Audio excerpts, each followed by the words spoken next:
Dress codes confusing you? Stay tuned for today's video.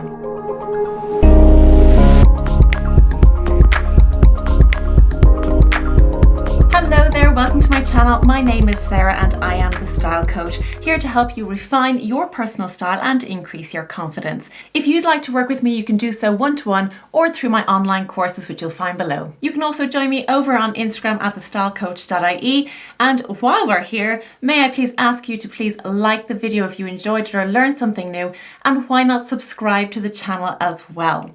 Today's video is all about dress codes and getting clear on what they mean. Maybe you have a work do that's coming up and the dress code is casual or black tie or anything in between, and you're thinking, what does that mean? How do I get this right?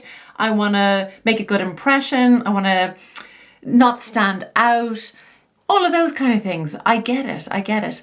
The same for weddings. You know, you want to be on point and not turning up like you got it really wrong. And so I'm here to clear those things up for you today. I'd love to know if you have any funny stories about getting dress codes wrong or turning up wearing the same thing as somebody else, and how did you feel about that? If you have anything like that, let me know in the comments below. Now, some people might think dress codes are a load of nonsense, and you know what, at times they can be. However, if you're in a work situation, if you're in a corporate environment and you're meeting clients for an occasion or a dinner or an important event, your clothes, whether you like it or not, are communicating things to your colleagues, to your clients, to everybody around you. And if you have misunderstood the dress code, it can make for a little bit of an awkward situation that you didn't quite, understand what was being asked of you.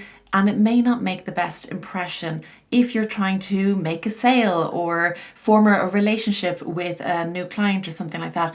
So actually, while at times it can be a load of nonsense, sometimes it is really important. So that's what we're talking about here today. Those situations where you've got to get it right. So let's clear that up. What we'll do is we'll start from the very basic casual looks, and then we'll go all the way through to what's expected of you at those really formal occasions. Scenario 1, you're invited to a casual barbecue with your work colleagues. Okay, so casual, right? It means you can wear anything you like. No, it doesn't. Whether it's really formal or casual, there's still a criteria to follow.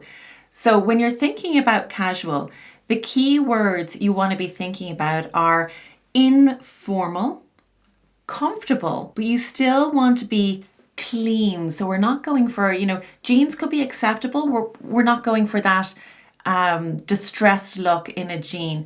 You still want to keep it professional, particularly if it's a work outing where you're required to dress casually. Some examples of outfits that you could go for, you can see here in the picture. So you could go for something like a sundress, which would be quite acceptable for the likes of a barbecue or a garden party. Perhaps it's a brunch. A neat pair of khakis, so you can get, quite nice tailored pairs of khakis. They would be quite acceptable. Jeans, but as I said, not the distressed type. So you want to go for a nice clean pair of jeans. The darker the wash, the more formal, the more acceptable they would be in a work situation. When you start to go for those lighter washes, they become really casual. A neatly pressed t-shirt is also acceptable, or a polo shirt. It may be perhaps if it's a golf outing. And when you consider your shoes, you could probably go for a nice clean white pair of tennis shoes or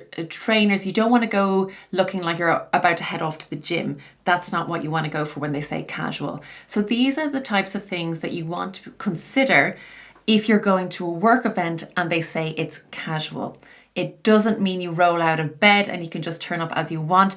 There still has to be somewhat of an effort made. The next dress code is probably one that you see most often, especially associated with work events. So they'll say it's smart casual, and this is where things start to get really confusing for some people. So it's getting that balance right of going for something quite formal but still relaxed. And this is where the confusion starts. So the situation could be after work drinks or an after work dinner or something like this. So what does that look like? This is where you could also wear a dress, and you probably want to be more considerate about perhaps the length of your dress, depending how comfortable you are in it. You know, something that's just above the knee would be considered quite acceptable for smart casual. We're also getting into the kind of the blouse slash shirt situation where we want to up the game. So you wouldn't be wearing a t-shirt or a polo shirt in this case. You want to go a step up from that. So a nice blouse or a nice shirt would work perfectly. We're also moving into the area of trousers that might be a little bit smarter. So you might be going for a capri pant or something like that, or a wide leg trouser. If you do go for jeans, again, they'd really want to be a very neat pair of jeans, possibly paired with a smart pair of shoes, staying away from trainers, maybe paired with a blazer as well to bring in that smart look to the smart casual look. Your shoe choice will not include trainers in this case. I would be moving into loafers, espadrilles, heels, depending if you're inside or outside, and the time of year.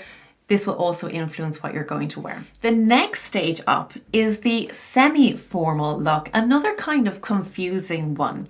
So we're not kind of going out all out formal, but we want to go more formal than office wear. So what kind of situation would this call for? So usually events that start around 6 p.m. in the evening would be suitable to this kind of semi-formal look.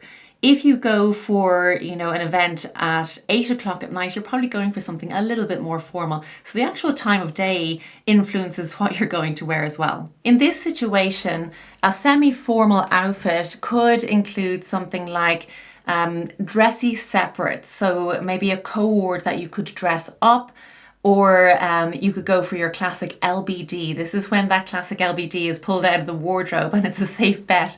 It works every time. Your accessories are also going to be significant here. You don't want to be going for a full-sized handbag. This is where you start to bring in your clutch handbag, and this is getting into that semi-formal attire. Now we move into the very popular dress code of black tie.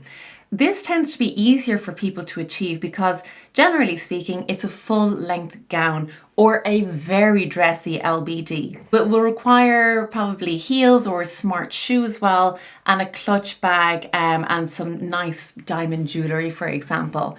So the black tie is probably one of the easiest ones to get right because there isn't that ambiguity like there is with the smart casual. Its lesser known cousin, the white tie event, is something that the majority of people may not have even heard of or attended. Why? Because it really is reserved for royal family members, the aristocracy, people who are at that kind of level. What's the difference between black tie and white tie? This is where you start to see the use of long evening gloves on women, also the use of tiaras or jewels on the head as well. So that's the difference. It's the next level up, and it's the highest level of formality there is when it comes to dress codes. I hope this has cleared everything up for you. If you have any questions, make sure you put them in the comments below, and I'll be sure to get back to you. That's it for today's video. I hope you enjoyed it. If you did, please like the video and subscribe to the channel, and I'll see you next time. Take care. Bye.